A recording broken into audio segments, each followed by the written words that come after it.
படிப்பு மட்டும் இங்க ஏன் முக்கியமா இருக்கு? ஒரு அடிமை விடுதலை ஆகணும்னு சொல்ல, எதுக்கு படிப்புங்கிறதுக்கு சொல்றேன். போர்ல ஒருத்தனை பிடிச்சி வச்சிருக்காங்க.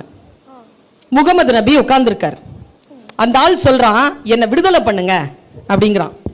அவர் சொல்றாரு, நான் போர்ல உன்னை பிடிச்சிருக்கேன், நீ எனக்கு அடிமை, உன்னை விடுதலை பண்ண முடியும், உங்ககிட்ட என்னப்பா இருக்கு?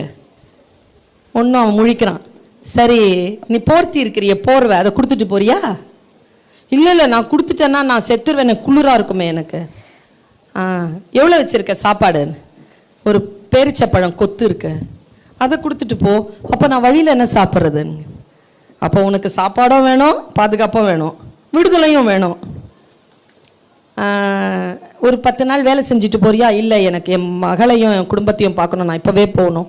மன்னிப்புலெல்லாம் விடுதலை கிடைக்காதுப்பா. விடுதலைங்கிறது சம்பாதிக்கணும். அப்போ என்ன செய்கிறது சார்? படிச்சிருக்கியான்னு கேட்குறாரு. படிச்சிருக்கேன் சார், சீனத்தில் படித்தேன் சார் நான் போய். நீ படித்த கல்வியை என்னுடைய மக்களுக்கு சொல்லி கொடுத்து விட்டு அதனுடைய ஊதியமாக விடுதலை பெற்றுக்கொண்டு போனாங்க.